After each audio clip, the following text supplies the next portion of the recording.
Military uniforms are just costumes for kids playing dress up now, huh?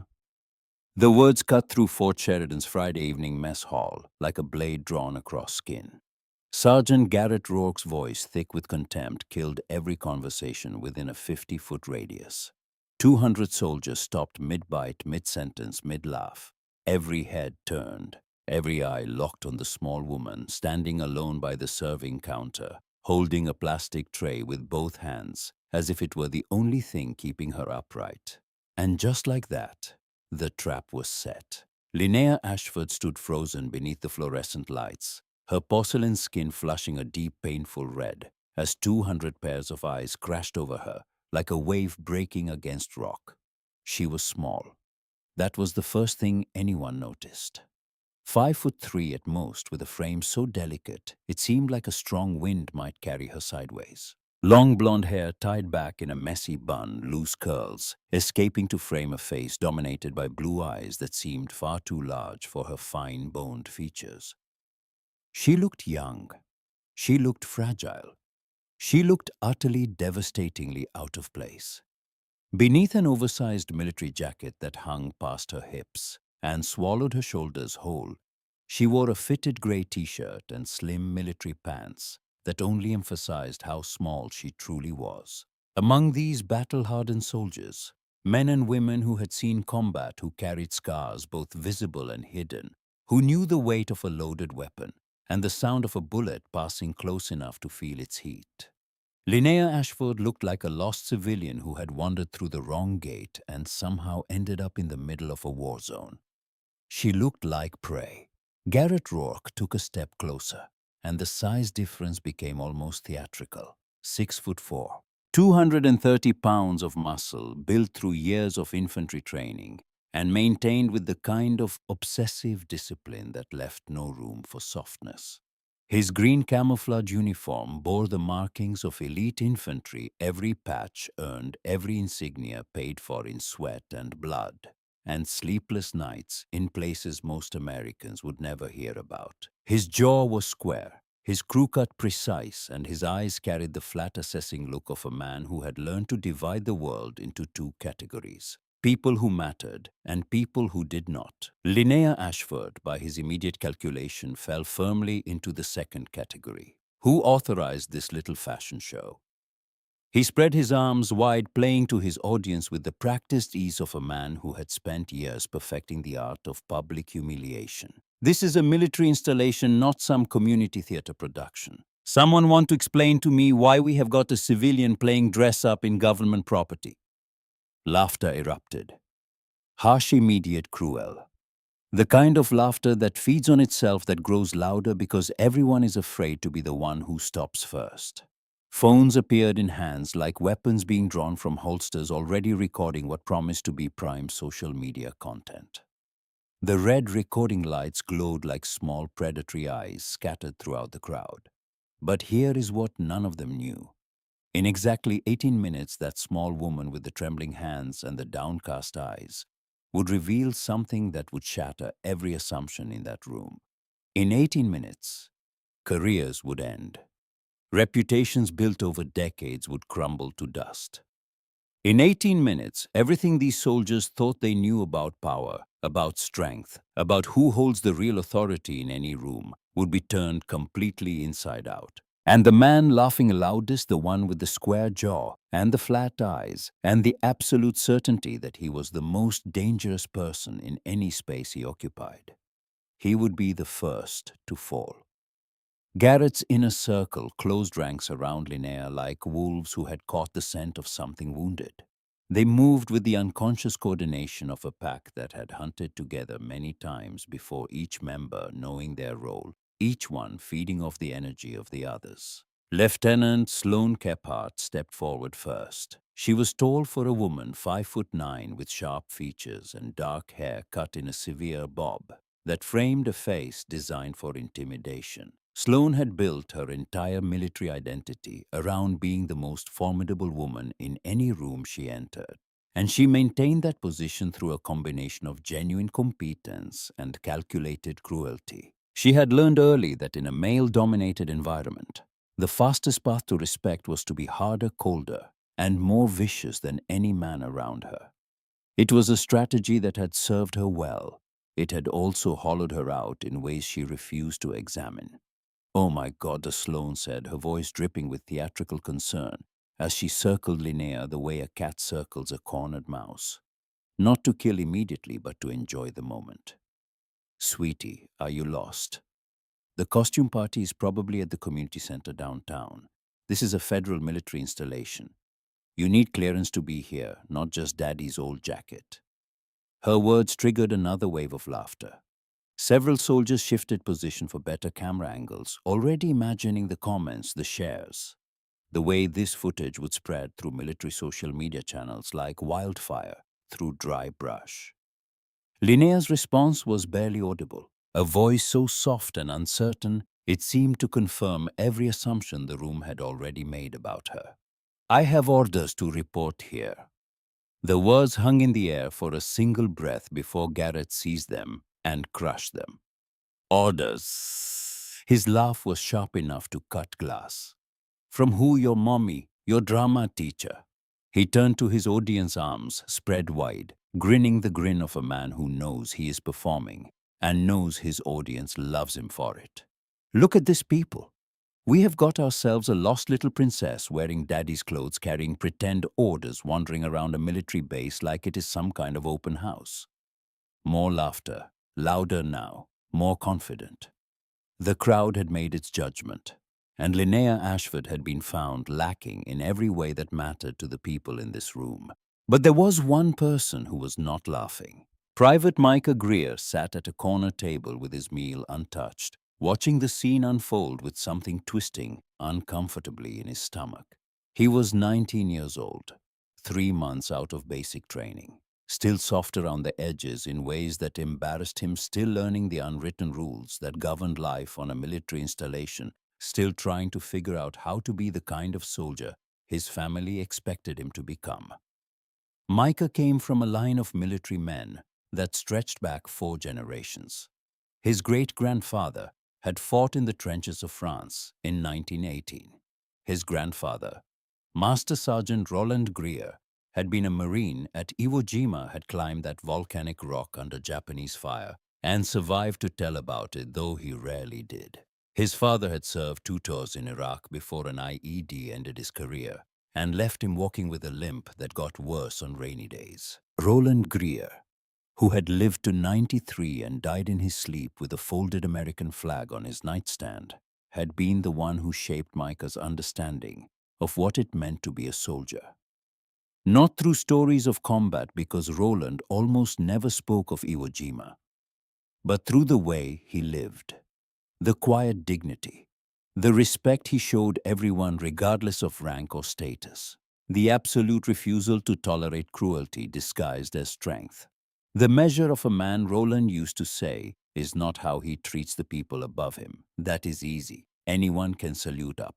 The measure of a man is how he treats the people who cannot fight back." Micah looked at Linnea Ashford, saw the way she clutched that paper napkin with white-knuckled hands, saw the way her shoulders hunched forward in a posture that screamed vulnerability, and heard his grandfather's voice as clearly as if the old man were sitting beside him.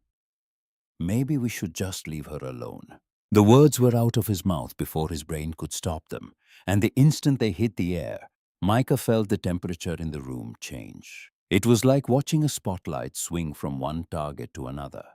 Every eye that had been fixed on Linnea now turned to him, and the weight of that collective attention was suffocating. Garrett's head snapped around like a predator detecting unexpected movement. His eyes found Micah with the precision of a targeting system, locking on with an intensity that made the young private's throat go dry. What was that? Private Micah's heart was hammering so hard he could feel it in his teeth. But something in him, something that lived deeper than fear, deeper than the instinct for self-preservation that every soldier cultivated, refused to let him back down. "I said maybe we should leave her alone, Sergeant." He forced his voice louder, steadier. "She's not bothering anyone." "Oh, look at that." Sloane's voice cut through the stillness, her smile turning predatory in a way that suggested she had found something even more entertaining than her original target. The newbie has got a crush on our little dress-up doll. How sweet. How absolutely precious. Her words were poison wrapped in silk, designed to inflict the specific kind of psychological damage that would make Micah a target for weeks, maybe months. In military culture, being labeled as soft as someone who sympathized with the weak was a brand that could follow a soldier through their entire career. Garrett's expression darkened with the slow, deliberate intensity of storm clouds building on a horizon. He recognized what Micah's words represented.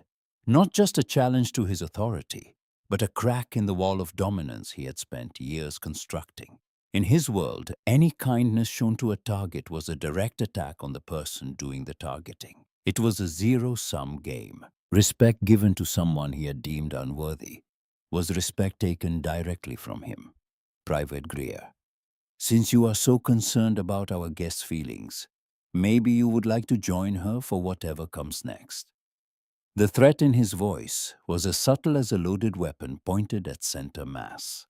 Follow orders and watch an innocent woman be humiliated, or stand up for what is right and face the consequences. There was no middle ground. There never was with Garrett Rourke. Micah felt his resolve waver. He could feel the eyes of every soldier in the room boring into him, could feel the collective pressure of 200 people waiting to see if he would fold. His military career, 3 months old, and already hanging by a thread, would almost certainly not survive an open confrontation with a sergeant who had the backing of his entire squad and the silent complicity of every officer in the room. But when he looked at Linnea, saw the way she stood with quiet dignity, despite the abuse being heaped on her. Something in his grandfather's teachings clicked into place with the finality of a round being chambered. Yes, Sergeant, if that is what it takes. For just a moment, barely long enough to register, Linnea's eyes flicked up to meet Micah's. And what he saw there made his breath catch in his chest. Not gratitude, not relief. Something else entirely. A kind of ancient, weary recognition, as if she had seen this exact scenario play out 100 times before, in 100 different rooms with 100 different faces, and knew precisely down to the minute how it was going to end. The moment passed so quickly that Micah wondered if he had imagined it. Then Linnea's eyes dropped back to the floor, and she was once again the small, frightened woman everyone believed her to be. Colonel Harlan Briggs chose that moment to enter the mess hall, and the atmosphere shifted the way it always does when rank walks into a room. At 61, Briggs carried himself with the economical precision of a man who had spent 4 decades making decisions that determined whether people lived or died. His face was a topographical map of experience, lines carved by desert sun and Arctic wind eyes that had seen things he would never discuss at dinner parties. A jaw set with the permanent tension of someone who understood that vigilance was not a choice, but a condition of survival. 3 wars, 4 decades of service. Countless decisions made in the space between one heartbeat and the next. Harlan Briggs was not a man who was easily surprised, but he possessed something that 3 decades of command had sharpened to a razor edge. Situational awareness, the ability to walk into any space and read its emotional temperature within seconds. He read this room immediately. The crowd formation circular, predatory, focused inward. The cell phones held at recording angles. The tension radiating from the center of the gathering, like heat from an open furnace. And at the center of it all, a small woman who looked like she was trying to disappear into the floor. What is the situation here? Briggs's voice cut through the noise, carrying 30 years of command authority in every syllable. Garrett snapped to attention with the mechanical precision of a soldier who knows the regulations but has not internalized their meaning. His spine was straight, his salute crisp, but his smile remained confident. The smile of a man who believed he was on the right side of whatever judgment was about to be rendered. Just conducting an impromptu inspection, sir. Making sure all personnel are properly authorized to wear military uniforms on base. We have got an unidentified individual here who does not appear to meet the standard.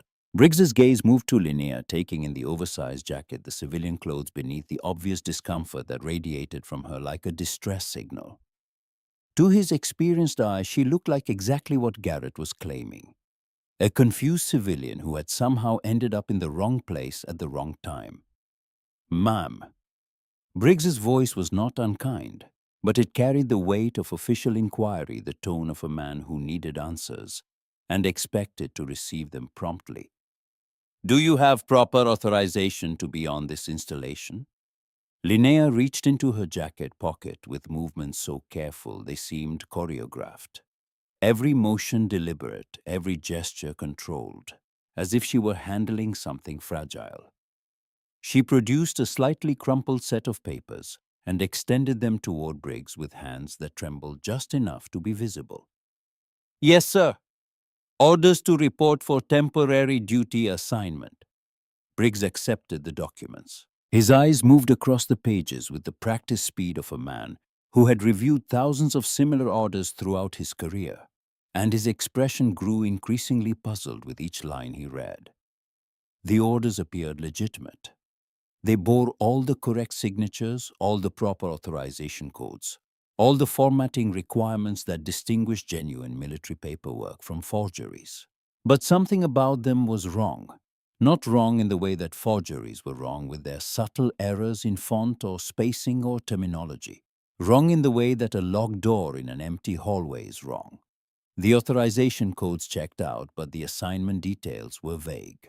The reporting structure was unclear. Classification markings indicated levels of secrecy that Briggs, a full colonel with 30 years of command and clearances that would make most intelligence officers envious, was not authorized to access. These orders are unusual, Briggs said slowly, his military mind automatically flagging every inconsistency. The authorization codes are valid, but the assignment parameters are classified above my clearance level. He looked up from the papers, and for the first time, something other than routine inquiry flickered in his eyes. In his experience, lost civilians did not carry military orders with classification levels that exceeded those of a base commander. Garrett noticed the shift in Briggs' expression, and for the first time that evening, a hairline crack appeared in his confidence. But he was not the kind of man who allowed doubt to take root. He was the kind of man who attacked doubt, who buried it under aggression and volume, and the absolute certainty that he was right. Sir, the documents could be forgeries. Sloane stepped forward, sensing Garrett's momentary hesitation, and moving to fill the gap with practiced instinct. Identity theft is a serious concern these days. Military credentials are valuable on the black market. Briggs nodded slowly. It was a reasonable point reasonably made, and it gave him the procedural cover he needed to maintain control of a situation that was beginning to feel less controllable by the minute. Ma'am, I am going to need to verify these orders through proper channels. Until then, I will have to ask you to remain here under supervision. Linnea simply nodded. Yes, sir. Her compliance was so complete, so immediate, so utterly without resistance, that it seemed almost rehearsed. As if she had known exactly what Briggs would say before he said it. As if she had been waiting for precisely this response. But no one noticed that. They were too busy looking at what they expected to see. A frightened woman doing what she was told.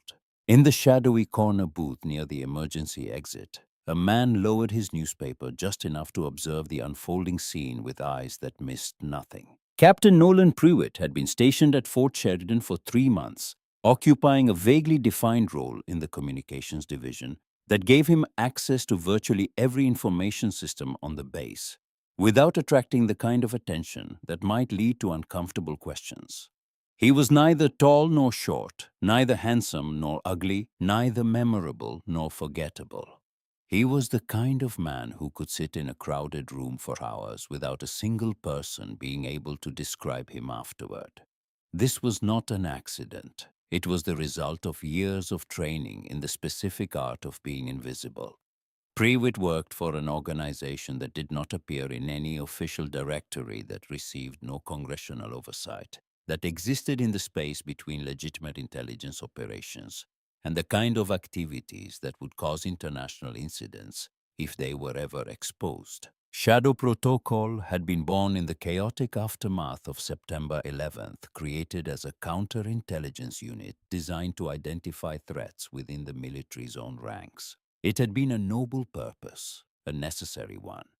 But organizations that operate without oversight tend to evolve in predictable ways. The mission creeps, the definition of threat expands, the line between protecting national security and exploiting it for profit becomes blurred, then invisible, then irrelevant. Shadow Protocol had crossed that line years ago, and Nolan Pruitt had crossed it with them. His fingers moved imperceptibly beneath the table, activating the recording device concealed in his jacket lining. He composed a brief encrypted message, each word chosen with the precision of someone who understood that in his world, imprecise language could get people killed. Target demonstrating unusual composure under sustained psychological pressure. Requesting immediate behavioral analysis. The response came within seconds. Maintain surveillance. Do not engage. Report all developments. In the meantime, Garrett said, seizing the conversational pause to wrench control back from Briggs. Maybe our guest would not mind demonstrating some of those military skills she supposedly possesses. If she is going to wear our uniform on our base, she should be able to handle our equipment. The logic was sound enough to make Briggs hesitate. Unit integrity was sacred in military culture, and Garrett's concerns, while delivered with the subtlety of a sledgehammer, were not entirely without merit.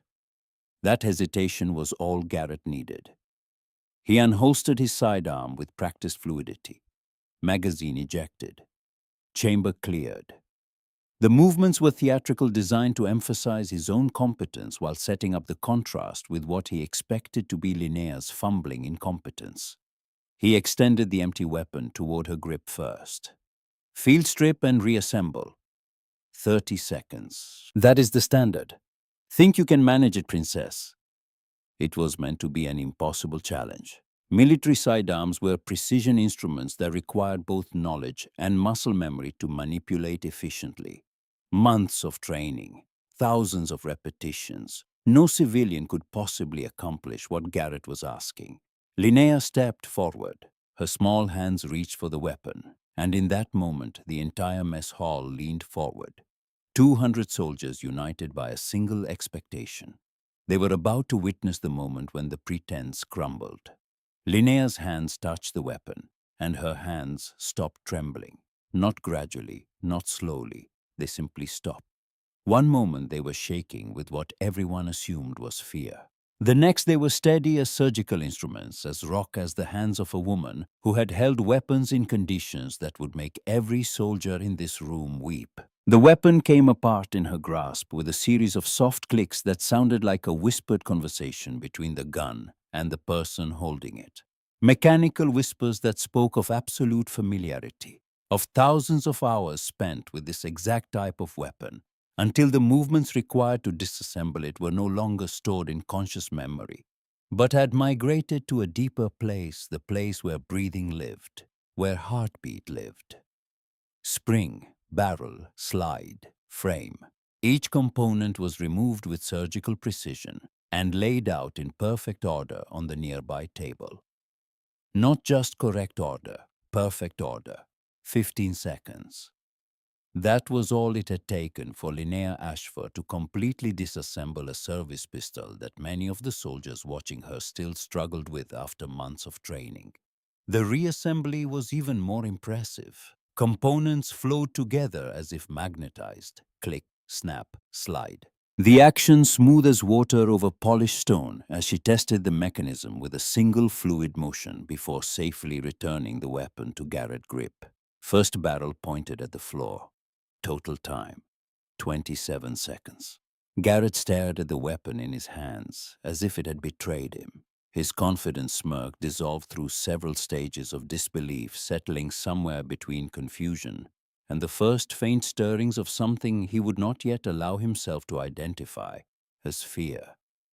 Sloane's mouth had fallen open, her carefully constructed mask of superiority cracking for the first time. Brennan Olt, whose arms were like tree trunks and whose face looked like it had been carved from granite, took an involuntary step backward.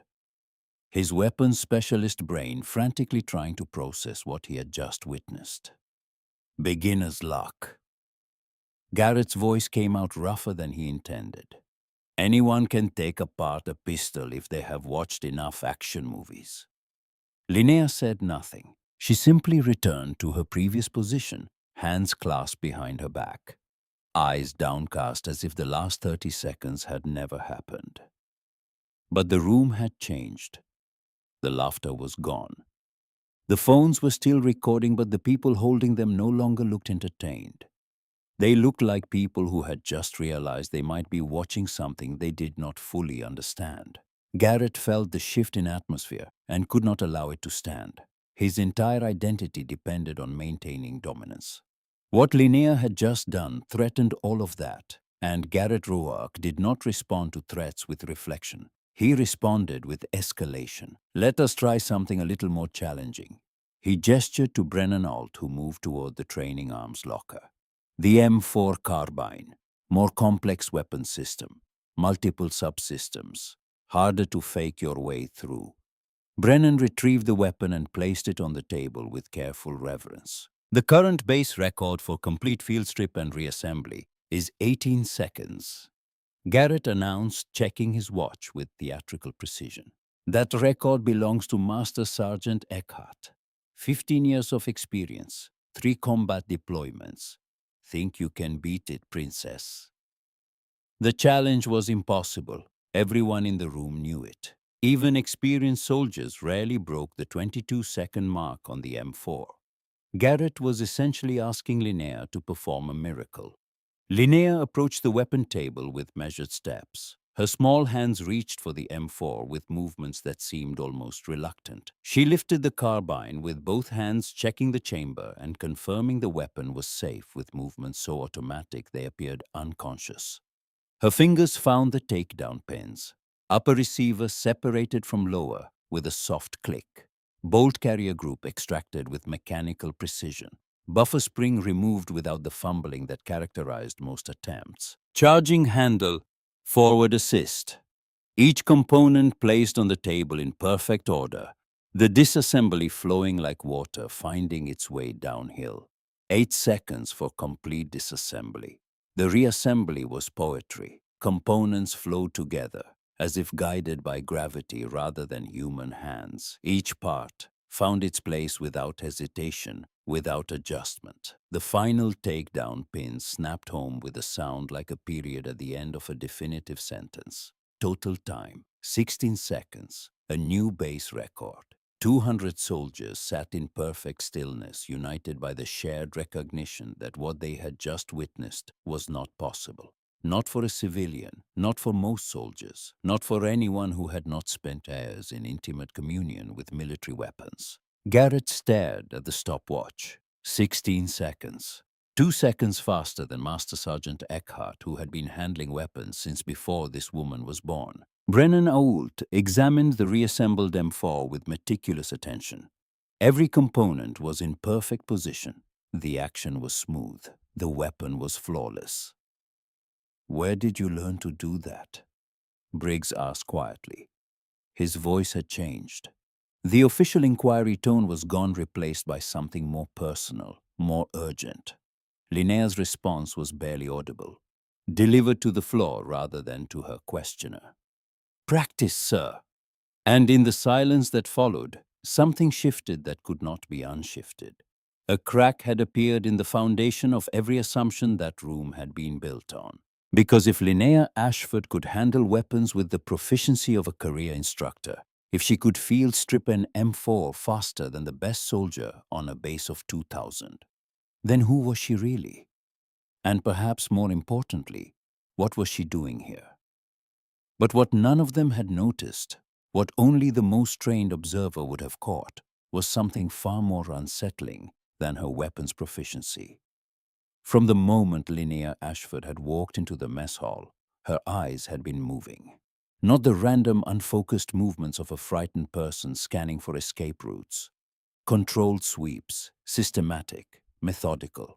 She was counting personnel, identifying exits, calculating angles and distances and threat levels with the unconscious precision of someone for whom tactical assessment was as natural as breathing. Her feet, despite the apparent trembling, had shifted into a balanced stance, weight distributed evenly, center of gravity low, ready to move in any direction with explosive speed. Her breathing had never changed, not once. Not during the insults, not during the laughter, not during the weapons demonstrations. The same deep controlled rhythm throughout. The rhythm of someone managing their autonomic responses with the discipline of years of training.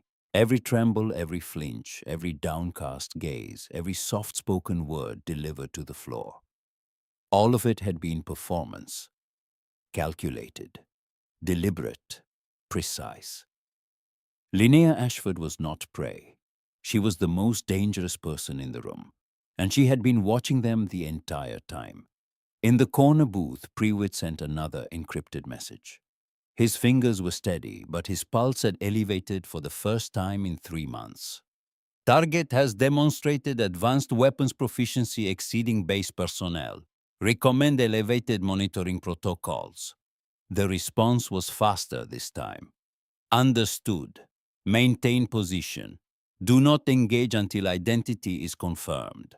Priority designation elevated. Prewitt looked at Linnea Ashford with new eyes. 3 months of watching her. 3 months of cataloging her movements, her habits, her daily routines. 3 months of reporting on a woman who appeared to be exactly what she seemed. Quiet, unremarkable, harmless. But those steady, certain, impossibly skilled hands, those were not the hands of a harmless woman. The silence that followed Linnea's 16-second destruction of Fort Sheridan's weapons record lasted exactly 11 seconds. Then Garrett Rourke did what men like Garrett Rourke always do when confronted with evidence that threatens their position. He attacked, parlor trick, he said, forcing the words through a jaw that had tightened to the point of pain. Weapons handling is only one part of being a soldier. Any hobbyist with enough range time can learn to take apart a gun fast. That does not make you military. That does not make you one of us. He stepped forward, closing the distance between himself and Linnea, until he was towering over her again, using his physical size the way he always used it. As a weapon, as a wall. Let us see how you do with something you cannot practice in your garage. He began firing questions. Rapid, relentless.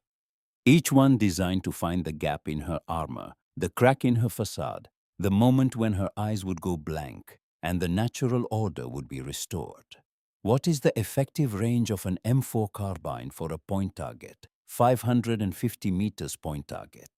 600 meters area target. The answer came without pause, without the upward inflection of uncertainty.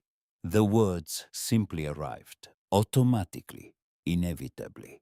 Standard load for a combat medic in a forward operating position. Listed. IV fluids. Trauma bandages, morphine auto-injectors. Quick clot hemostatic agents. Emergency airway kit chest seals for sucking wounds. 14-gauge needles for tension. Pneumothorax combat application. Tourniquets, minimum 2 per kit, and field surgical instruments for emergency procedures when evacuation is not possible within the golden hour. The answer was not just correct, it was exhaustive. It went beyond what most combat medics could recite from memory, incorporating details that suggested not just theoretical knowledge, but practical familiarity that comes from actually using these items under conditions where someone's life depended on getting it right. Sloane Kephart had pulled a small notebook from her cargo pocket and was writing furiously. The woman she had been mocking minutes ago was now providing a more comprehensive medical briefing than anything Sloane had received in her official training. The irony was not lost on her. But she was not yet ready to acknowledge what it meant. Call for close air support in a danger-close situation. Garrett continued, his voice harder now, his questions reaching into territory that belonged in staff college examinations. Walk me through the complete procedure. Danger close air support requires initial authentication with higher command using current challenge and response codes. Precise target coordinates must be provided using at minimum an 8-digit grid reference. All friendly personnel must be accounted for within the estimated blast radius, with their positions communicated to the incoming aircraft. The requesting unit must accept responsibility for friendly casualties by transmitting the code phrase initials of the commanding officer, followed by the word actual. Smoke or infrared markers must designate the friendly position, not the target, to prevent misidentification. Final clearance must be confirmed within 30 seconds of the attack run to account for any changes in the tactical situation.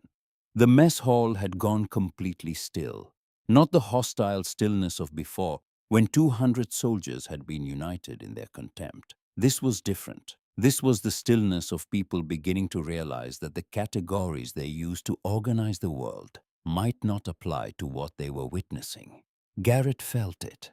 The subtle but unmistakable recalibration of the room's attention. Its respect was moving, flowing away from him, trickling toward the small woman with the quiet voice and the impossible answers. He could not allow it. "Sloan," he said, turning to her with desperate energy. "Medical assessment. Let us see if our guest can handle trauma care." Sloan understood the assignment. She retrieved a standard military first aid kit from the emergency station near the serving area and selected a scenario designed to test the limits of even experienced combat medics. "Soldier takes shrapnel to the upper thigh," she announced. "A jagged fragment has severed the femoral artery. The casualty is conscious but deteriorating rapidly. Massive hemorrhage. You have approximately 3 minutes before the blood loss becomes unsurvivable. What do you do?" Sloan expected hesitation. She expected the blank stare of someone confronting a situation they had only ever read about. Linnea moved to the training mannequin near the first aid station with the fluid, unhurried efficiency of someone who had done this so many times that urgency and precision had merged into a single seamless state. There was no rushing. There was no panic. There was only the calm, methodical execution of a procedure so deeply embedded that her conscious mind was free to narrate each step while her hands performed it independently. Control hemorrhage with direct pressure, proximal to the wound site. Apply tourniquet 2 inches above the injury. Tighten until the distal pulse disappears completely. Do not loosen once applied, regardless of the patient's pain response. Mark the time of application on the patient's forehead or on the tourniquet itself. Her hands moved across the mannequin with precise practice movements, not the exaggerated textbook movements of someone performing for an audience, but the economical, efficient movements of someone who had learned to do this in conditions where wasted motion cost seconds and seconds cost lives. Treat for hypovolemic shock immediately.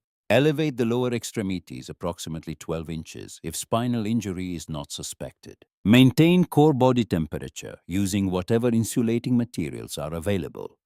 Establish IV access large bore catheter, antecubital fossa preferred. Begin fluid replacement with lactated ringer solution, if unavailable normal saline. She checked her watch.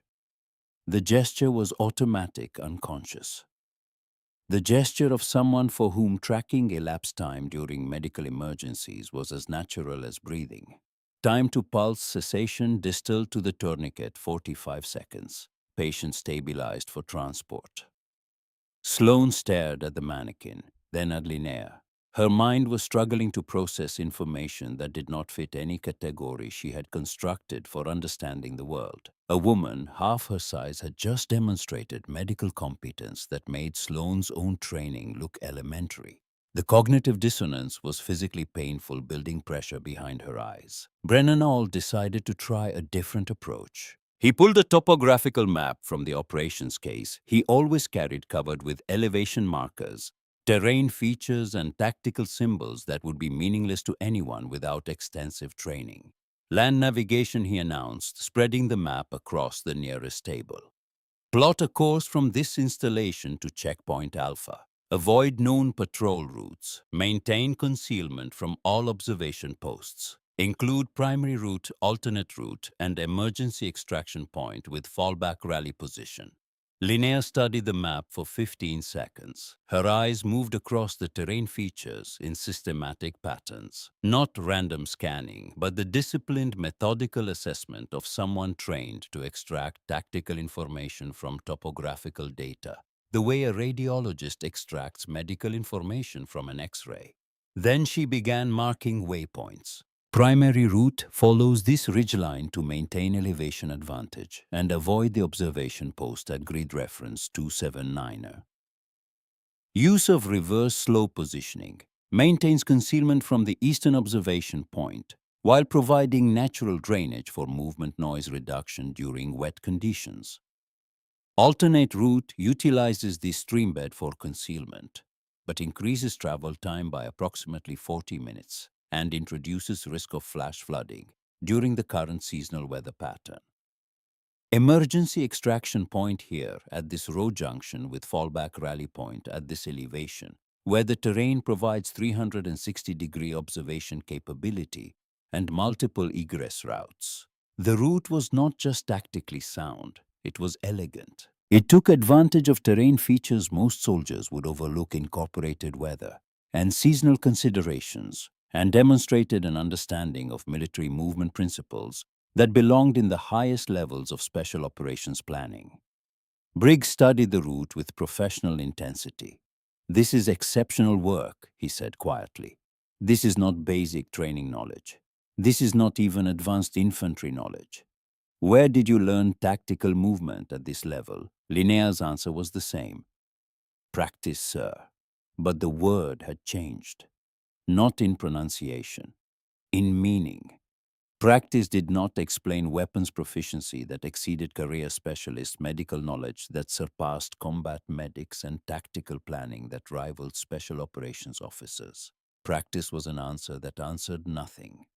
And by answering nothing, it suggested everything. Garrett Rohork stood in the middle of the mess hall and felt the world rearranging itself around him in ways he could not control.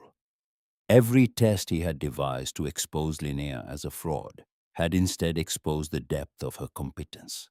Every challenge meant to humiliate her had instead humiliated him. His psychological architecture was beginning to fracture. The walls of superiority, the foundations of dominance, the load-bearing pillars of contempt, all of it was developing cracks. He could not stop. A healthier man would have recognized the evidence and stepped back. But Garrett was not a healthy man. He was a man who had learned in a childhood defined by a father's fists and a father's voice telling him he was nothing. That the only way to survive was to be the one on top. Backing down was not an option. Backing down felt identical to death. So he escalated, because escalation was the only direction his psychology permitted. "Interesting skills for a civilian," he said, and his voice had changed too. The theatrical cruelty was gone, replaced by something harder, colder. "Makes me wonder where someone like you picks up that kind of training. Private military contractors, foreign intelligence services, or maybe somewhere even more unofficial." The implication was clear. He was no longer mocking Linnea as incompetent. He was accusing her of being a threat. "Sergeant, you are heading into territory that requires more than speculation." Briggs's voice carried warning. But Garrett was beyond hearing warnings. "Sir, with respect, we have an unidentified individual demonstrating advanced combat capabilities on our installation. She is carrying orders that exceed your clearance level. At what point do we stop being polite and start asking the hard questions?" The logic was sound. Strip away the malice, strip away the wounded ego, and what remained was a legitimate security concern expressed in language that any commander would have difficulty dismissing. Garrett played his final card. "I think it is time for a more thorough inspection. Standard search procedures. We need to make sure our guest is not carrying anything that might present a danger to base security." Every soldier in the room understood what Garrett was proposing. A physical search of a woman in front of 200 witnesses with active phone cameras. Briggs's face darkened with fury. "Sergeant Rourke, you are way out of line." "Am I, sir?" Garrett replied, maintaining the careful structure of respectful disagreement while his eyes burned with something that had nothing to do with respect. Standard operating procedure requires a thorough search when security concerns are elevated. I am simply following protocol. I could conduct the search, sir. Sloane stepped forward, positioning herself as the voice of procedural propriety. Keep it professional. By the book. The offer was wrapped in professionalism, but the malicious anticipation in her eyes was unmistakable. If she could not be superior in competence, she would be superior in power. Micah Greer felt something in his stomach twist into a knot so tight it made breathing difficult.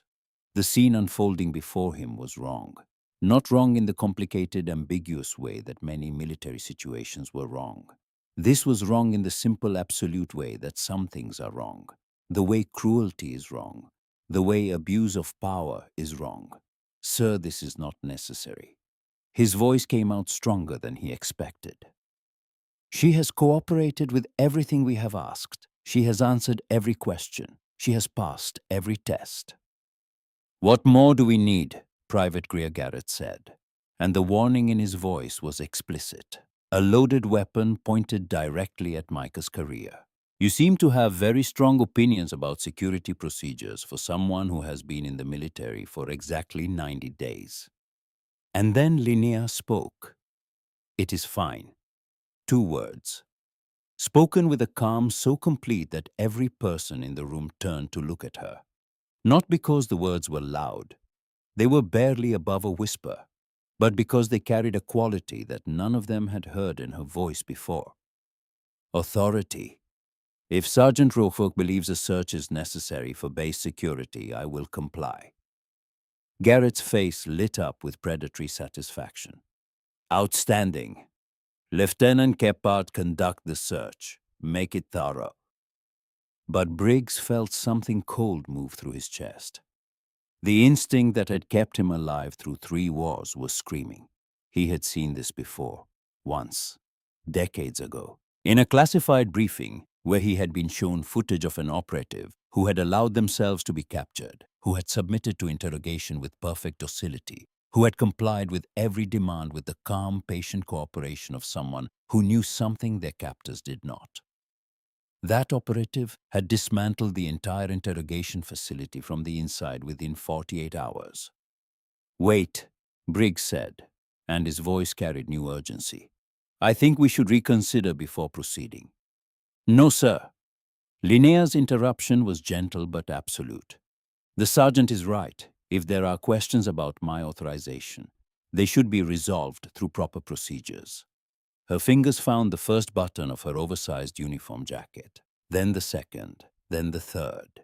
Each button released with a soft sound that seemed to echo in the absolute stillness. Garrett's smile widened with each button.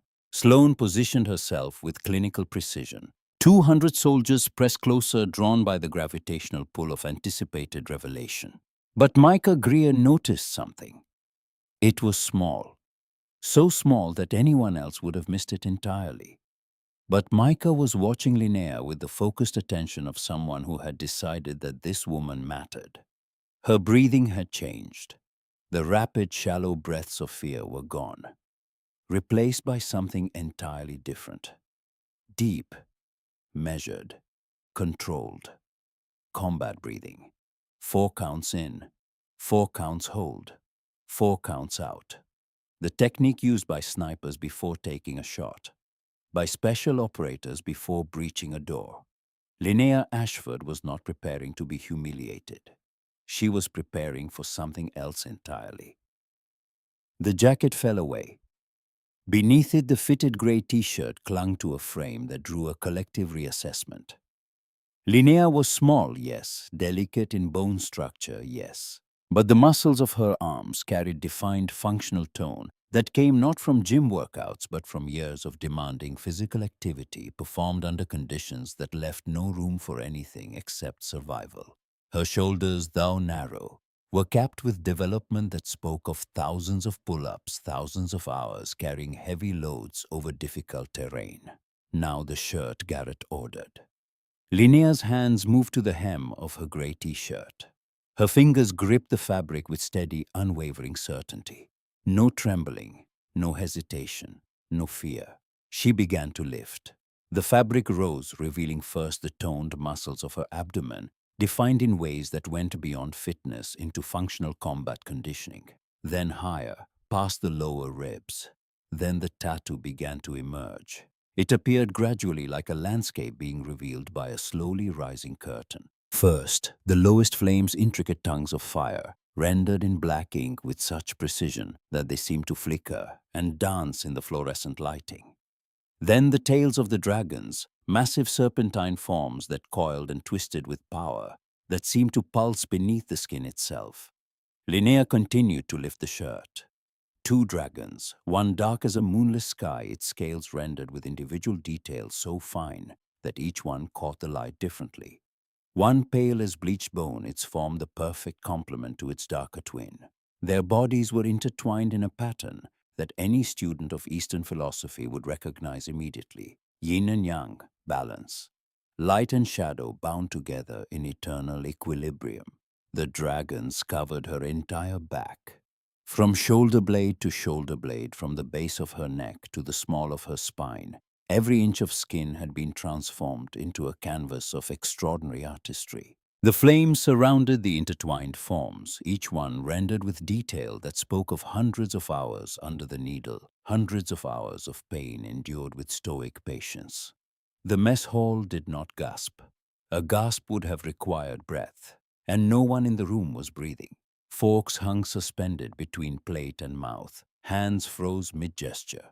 200 soldiers became statues locked in whatever position the revelation had found them in. Micah Greer was the first to speak. His voice emerged as barely a whisper, but in the vacuum of sound it carried to every corner. The dragon balance.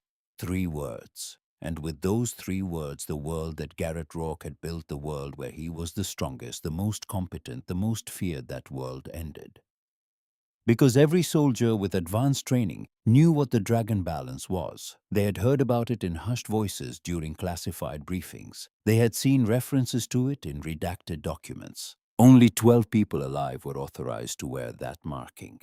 12 individuals who represented the absolute pinnacle of military special operations. 12 operators whose identities were classified at levels that made top secret look like a public bulletin board. Colonel Harlan Briggs recognized it, and in that moment, 40 years of military service converged into a single instinctive response. He snapped to full military attention. His hand rose in a salute so crisp, so loaded with genuine respect, that it would have been appropriate for a 4-star general. Lieutenant Linnea Ashford, call sign Ghost Dragon, Navy SEAL Team 6. The formal identification detonated in the stillness like a mortar round. Garrett Rourke's face drained of every drop of color.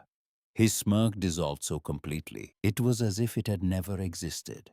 His mouth opened, but no sound emerged. Sloane Kephardt's phone slipped from nerveless fingers. It struck the concrete floor with a sharp crack that sounded like a bone breaking. She stared at the fallen device without seeing it, her mind caught in a loop of recalculation so intense it had temporarily disconnected her from physical reality.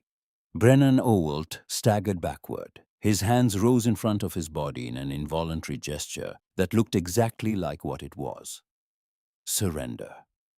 Filming a classified operator was a federal offense. The recordings on those phones were not social media content. They were evidence of a crime that carried penalties, including imprisonment. Every phone in the room disappeared. In 3 seconds flat, 200 soldiers performed the fastest evidence destruction in the history of Fort Sheridan. The woman they had mocked, ridiculed, threatened, and attempted to strip search was not a lost civilian. She was not a confused recruit. She was not a fraud. She was a Navy SEAL. She was Ghost Dragon. She was legend. Linnea lowered her shirt with precise, unhurried movements. The dragon balance disappeared beneath gray fabric, hidden once again. But its image remained burned into the memory of every person in that room, with the permanence of a brand. When she spoke again, her voice had completed its transformation. The soft uncertainty was gone. The trembling whisper was gone. In their place was something that filled the mess hall the way water fills a vessel, reaching every corner, leaving no space unoccupied. You wanted to know who I am. Her eyes came up from the floor for the last time. Blue eyes that were no longer too large for her face. Blue eyes that now seemed exactly the right size, exactly the right color, exactly the right temperature, which was absolute zero. Now you know. The mess hall remained frozen. 200 soldiers locked in place by the gravitational force of a revelation that had rewritten every assumption they held about the evening, about the woman standing before them, about their own judgment and the cost of its failure. Linnea Ashford let the silence do its work. She understood silence the way a musician understands rest notes, not as absence, but as presence. She had learned this in places where silence meant survival, where the difference between speaking and waiting could be measured in human lives. She let them feel the full crushing weight of what they had done, let the laughter they had shared echo back to them from the walls of their own memory, transformed now from entertainment into evidence. Then she spoke. My orders were to observe and assess base security protocols under deep cover. Her voice carried clinical precision, each word selected for maximum clarity. I arrived at Fort Sheridan 3 months ago.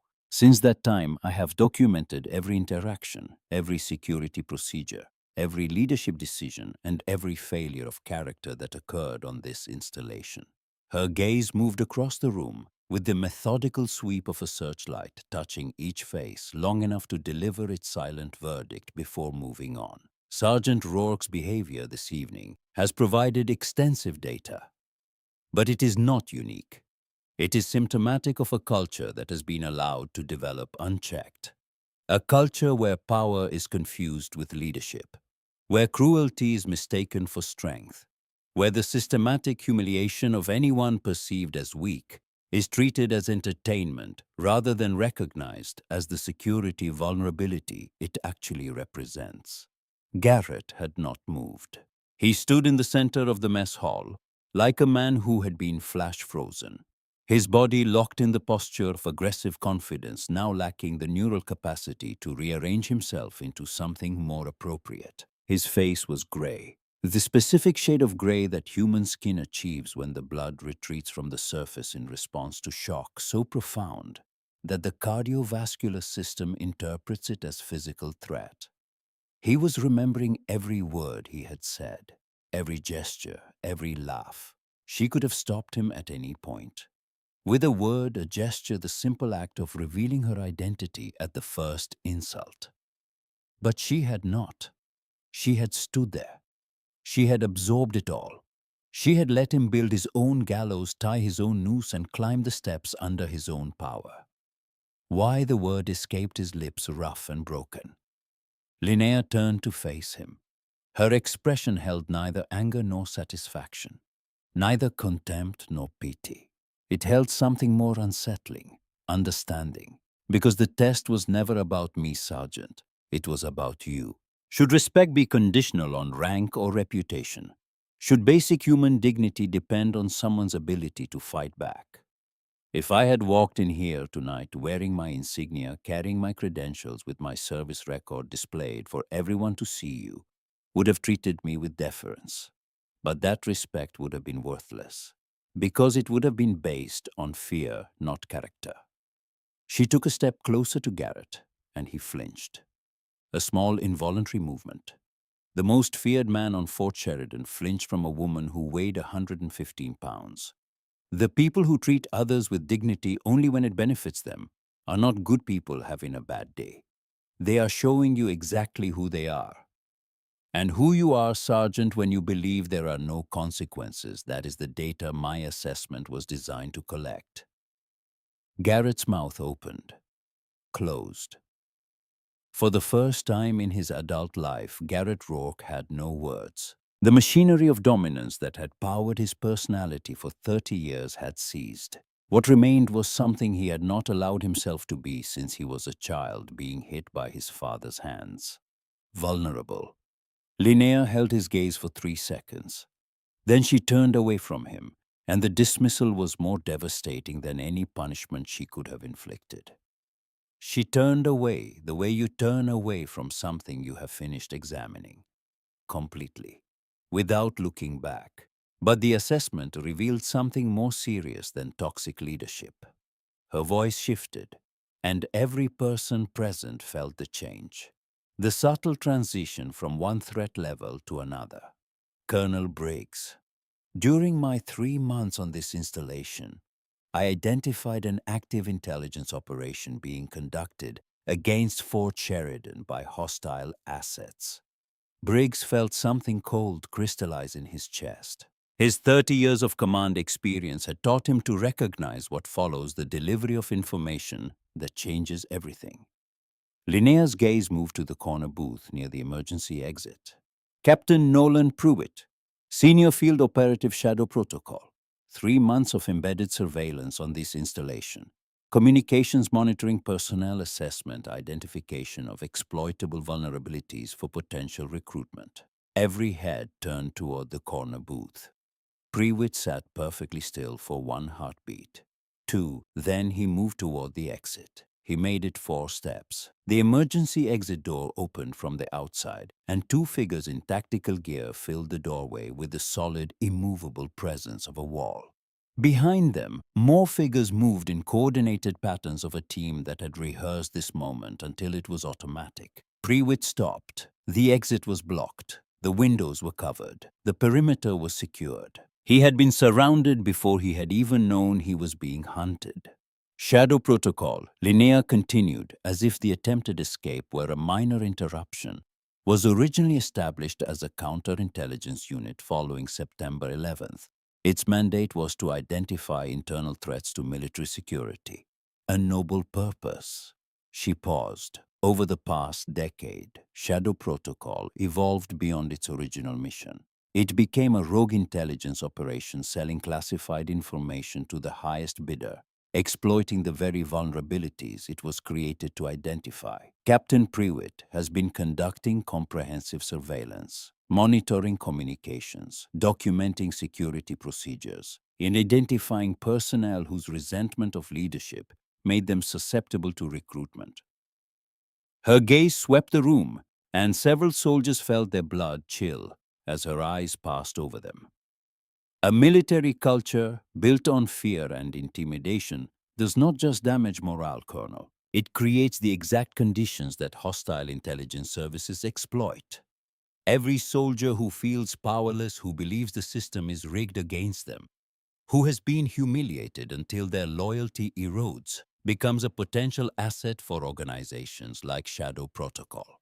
Toxic leadership is not just a human resources problem. It is a national security threat. Briggs absorbed the information with focused intensity. How long have you known about Pruitt? Since before I arrived, Linnea replied. Shadow Protocol made the mistake of targeting Dragon Balance operatives for elimination 3 years ago. They believed they were hunting us. She paused, and when she spoke again, her voice carried something none of them had heard in it before. Not authority, not command, something warmer. Something that might have been called satisfaction. They were wrong. My sister Rowena Ashford has been conducting parallel operations against Shadow Protocol's European network. Tonight, while Sergeant Rourke was ordering me to submit to a search, Rowena was completing the final phase of dismantling their overseas infrastructure. Linnea's encrypted communication device chimed. She glanced at the screen, and for the first time that evening, something softened in her expression. Something that reminded every person watching that beneath the tactical genius, beneath the weapons proficiency and the combat training, and the classified tattoo, there was a human being, a sister, a woman who loved someone and had been separated from them by the demands of a mission that had consumed 3 years of both their lives. She read the message aloud, her voice steady but carrying an undertone of emotion that made it more powerful than any display of military precision. Package delivered. Network terminated. Coming home. Love you, sis. Shadow Protocol's leadership is in custody, she said after checking the verification codes. Their financial networks have been frozen. Their communication systems have been dismantled. Their recruitment pipelines have been severed. The organization that threatened the security of this nation's military infrastructure has been systematically destroyed. She looked at Briggs. By two women they underestimated. Linnea allowed the weight of that to settle. Then she shifted into command, not the temporary authority of a briefing, true command. Colonel Briggs, effective immediately. You are tasked with implementing Ghost Dragon security protocols throughout Fort Sheridan. Comprehensive briefing materials will be delivered within 24 hours. Your leadership during the transformation phase will determine whether this initiative becomes a footnote or the foundation for a new approach to national security. Briggs straightened. Understood, ma'am. What should I prioritize? Cultural transformation. Security vulnerabilities can be addressed with technology and procedures, but the human factor is always the most critical. Fix the culture and you fix the security. Leave the culture broken, and no amount of technology will protect you. Then she turned to the people who had made the evening possible. Sergeant Garrett Rourke, front and center. Garrett moved forward with mechanical precision. He came to attention before Linnea, and the contrast between them made the power dynamic even more striking. His 6'4" frame towered over her 5'3". His 230 pounds dwarfed her 115. And there was absolutely no question about who held authority. Your behavior during this assessment has demonstrated significant leadership failures, psychological dysfunction, and judgment deficiencies that require immediate corrective action. Her voice was formal but not cruel, precise but not vindictive. Under normal circumstances, these failures would result in immediate discharge and the permanent end of your military career. Garrett stood at attention and absorbed the words the way a patient absorbs a diagnosis. However, the word hung in the air, a single word that contained within it the possibility of a future Garrett had already stopped believing in. During the crisis involving Captain Pruitt, you asked a question that changed my assessment. You asked what you could do to help. That question, Sergeant, is the first honest thing you have said all evening. And it tells me something important about the person you might become if the person you have been is willing to step aside. Something moved behind Garrett's eyes. Not hope exactly. Recognition. The recognition that someone had seen him. Not the armor, not the weapons, not the fear he inspired. The broken thing underneath.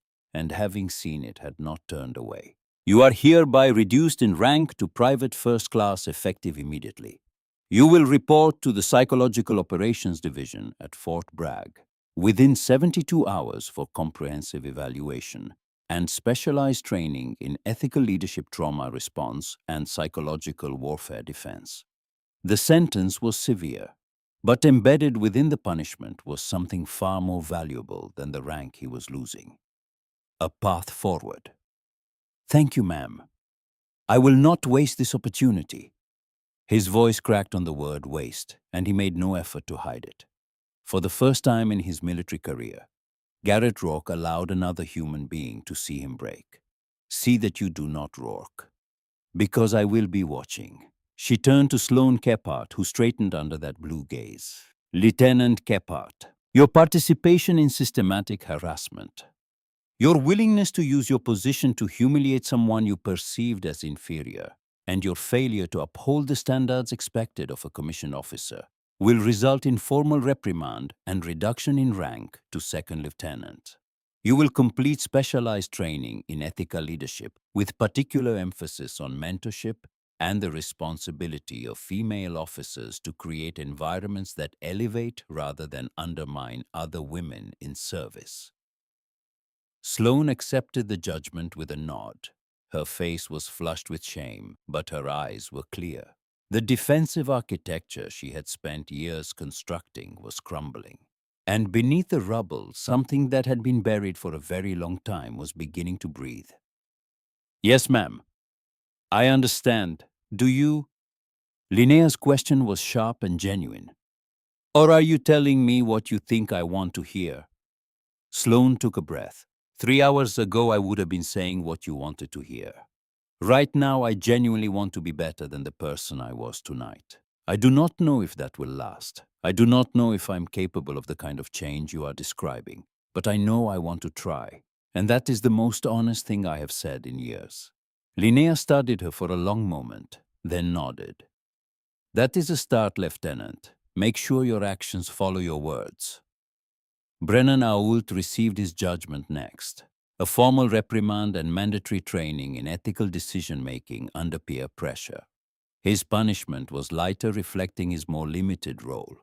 He accepted it with quiet relief, recognizing the distinction between active cruelty and passive complicity, even as he understood that passive complicity was its own form of failure. Then Linnea turned to Micah Greer. The change in her expression was visible to everyone. The formal command-bearing remained, but something warmer entered her eyes. Something that recognized not just what Micah had done, but what it had cost him. Private Micah Greer. Your moral courage in standing up for what is right, despite significant pressure to conform, despite direct threats to your career, despite the certainty that you would face retaliation, demonstrates exactly the kind of character that this military needs and too often fails to cultivate. Micah stood at attention, his rigid posture unable to entirely conceal the emotion building behind his eyes.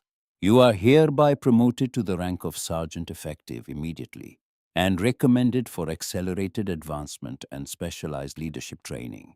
Ma'am, I just did what my grandfather would have expected of me. That is exactly the point, Sergeant. True character is not what you do when everyone is watching and approving. It is what you do when standing alone costs you everything. Your grandfather taught you well, and tonight you taught this entire base something they needed to learn. She stepped back and addressed the entire room one final time. What happened here tonight was not just about exposing shadow protocol or testing individual soldiers. It was about identifying the cultural weaknesses that make infiltration possible. A military built on fear, on intimidation, on the systematic degradation of anyone perceived as different or weak, will always be vulnerable. Not just to formal adversaries, but to the internal rot that destroys effectiveness long before any external enemy arrives. She touched the place on her back where the dragon balance lay hidden beneath gray fabric.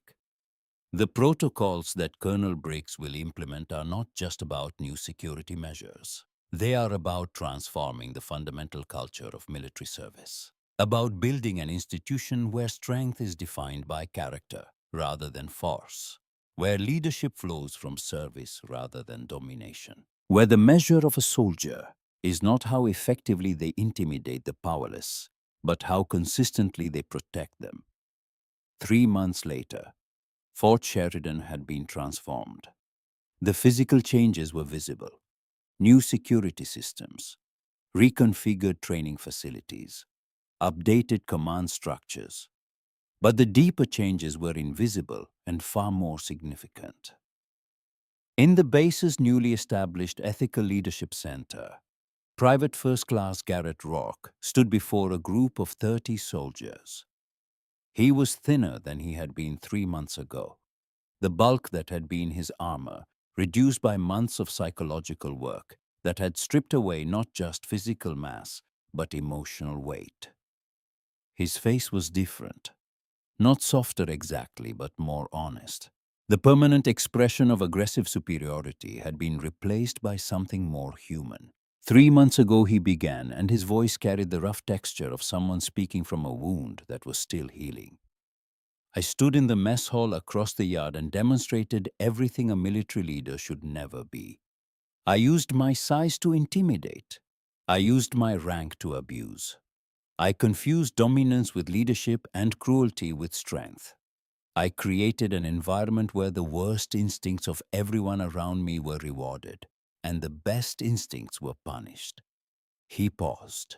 What I did not understand then, what 3 months of intensive work has forced me to confront, is that my behavior was not just morally wrong. It was strategically catastrophic. I was creating exactly the vulnerabilities that our enemies exploit. Every person I humiliated became a potential recruit for organizations that feed on resentment and broken trust. His gaze moved across the assembled faces. I am not standing here as a success story. I am standing here as a work in progress. As proof that transformation is possible when you are willing to confront what you have become and accept responsibility for the damage you have caused.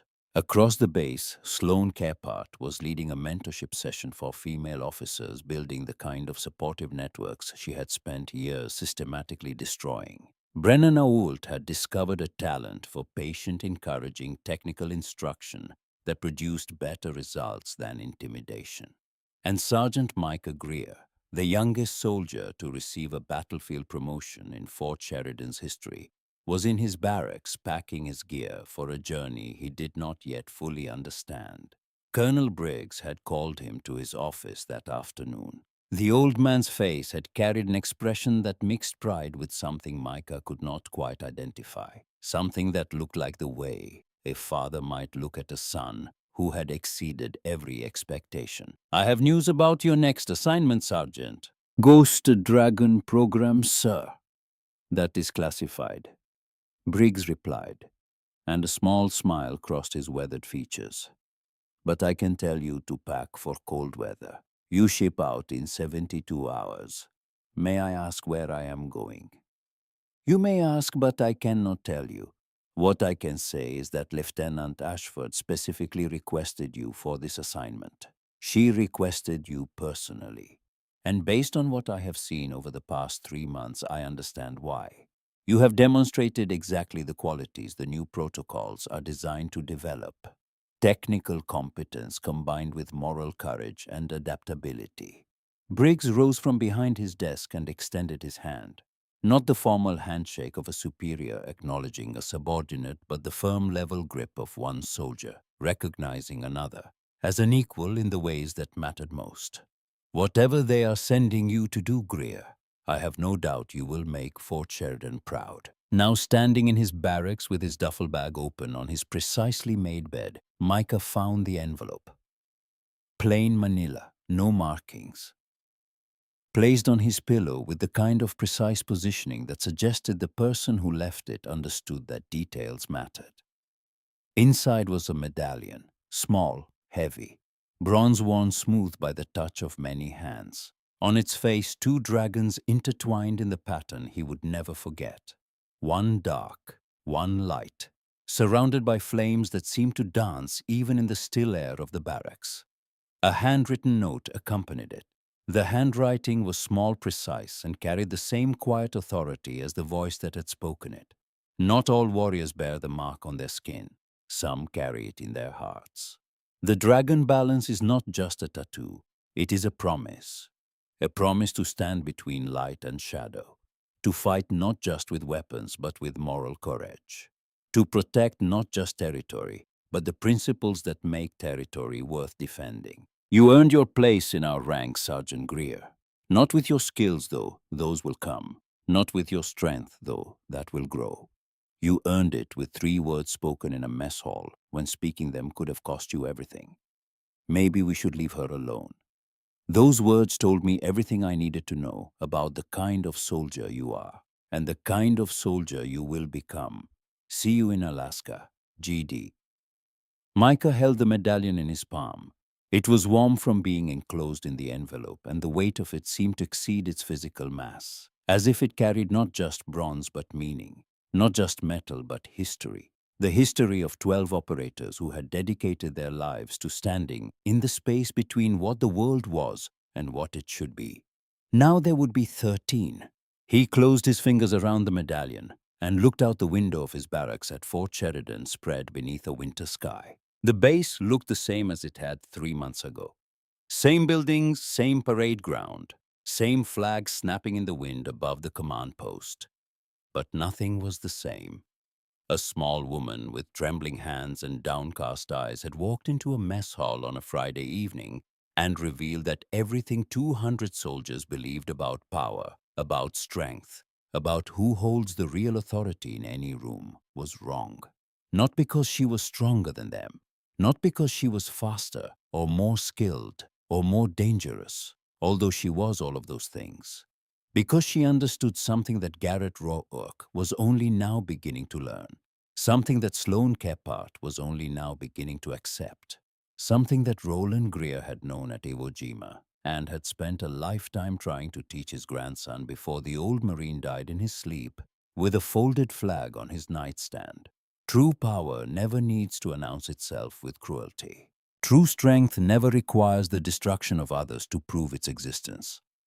And the most dangerous person in any room is not the one who makes the most noise or throws the hardest punch or carries the biggest weapon. It is the one who has nothing left to prove. Micah Greer tucked the Dragon Balance medallion into his breast pocket, shouldered his duffel bag, and walked out into the cold morning air of a world that had been made a little bit safer by a woman with a dragon on her back, and the quiet conviction that character would always matter more than force. Somewhere in a location that did not appear on any map, Linnea and Rowena Ashford were already planning the next phase. Already identifying the next base, the next culture, the next vulnerability that needed to be addressed before it could be exploited. The Dragon Balance had been revealed, and the world was better for it.